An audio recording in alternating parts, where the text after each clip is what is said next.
कि आज 2 वर्षों से हमारा आंदोलन जारी है इस प्रदेश की सुरक्षा के लिए, लेकिन अफसोस और विडंबना देखिए इस राज्य की कि आदिवासी हितैषी सरकार कहने वाले आदिवासी सरकार सत्ता में बैठे हैं, सत्ता में आसीन है, लेकिन दुर्भाग्य देखिए कि आज तक आदिवासियों के हित में कोई बात नहीं हो पाया। आदिवासियों की जमीनों को धड़ल्ले से लूटा गया, सरकारें बोल रही, सरकारें बन गई, सरकारें चली गई, लेकिन मुझे बताइए कि आदिवासियों के हित के लिए कितना कल्याण हुआ। ये चिंता का विषय है मेरे भाई, ये चिंता का विषय है।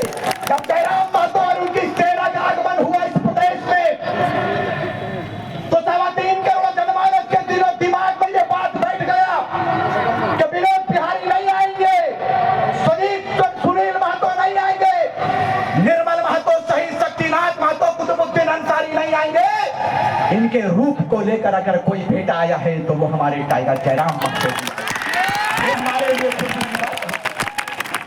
लोगों ने कहा, भाई इन नेताओं के चमचों ने कहा कि ये एक जाति विशेष का आंदोलन है, ये एक जाति विशेष का लीडर है, ये एक जाति को लीडरशिप देता है, इसी का नाम जयराम महतो है।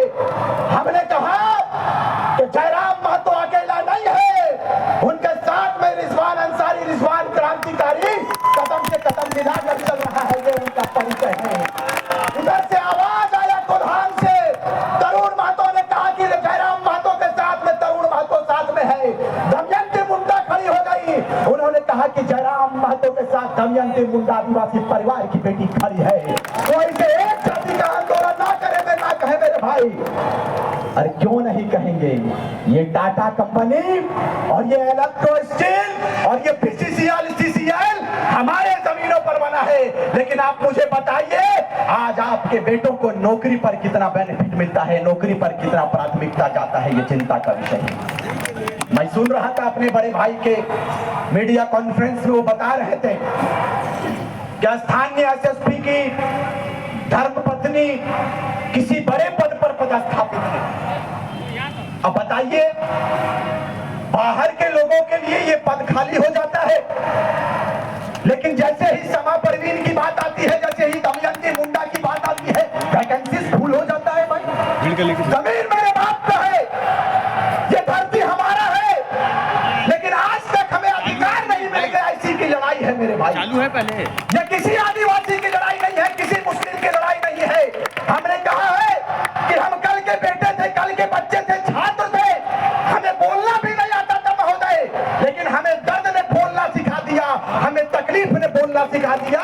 इतने दुखों को हमने करीब से देखा, सुनील महतो की मां को करीब से देखा, हमारी आंखें नम हो गई। कहां चला जाता है हुक्मरान, कहां चले जाते हैं शासन प्रशासन, जो आपको और हमको हिंदू मुस्लिम के नाम पर, आदिवासी के नाम पर बांटा जाता है मेरे भाई। लेकिन चिंता का विषय नहीं है।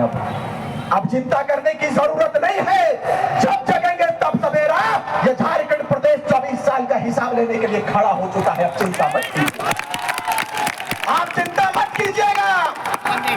आपको बताते चले कम समय में, क्योंकि आप जिनको सुनने के लिए इतने समय से कड़ी धूप में इस टाटा की धरती में आपने अपने बहुमूल्य के समय को दिया है, आप उसे बगौर सुनेंगे।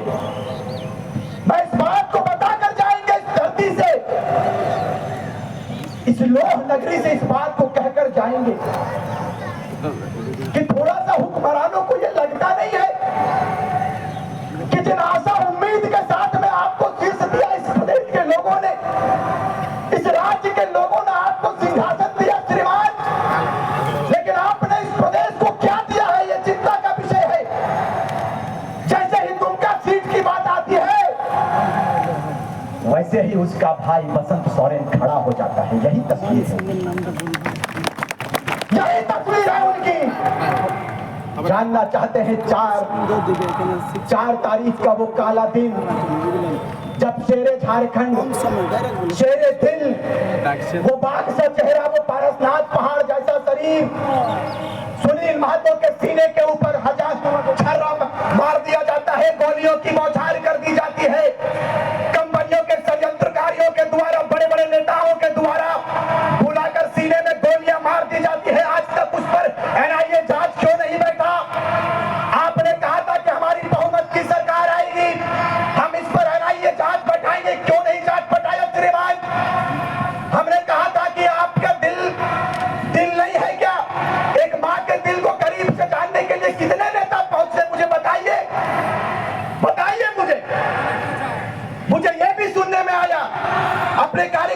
के द्वारा मुझे यह भी सुनने में आया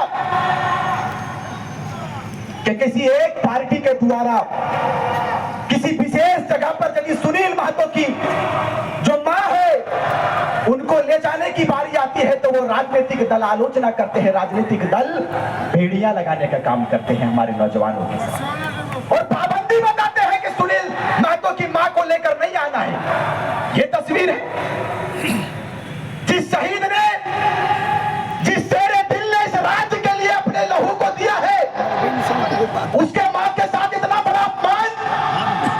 इस दिन के लिए राज्य का विभाजन हुआ था।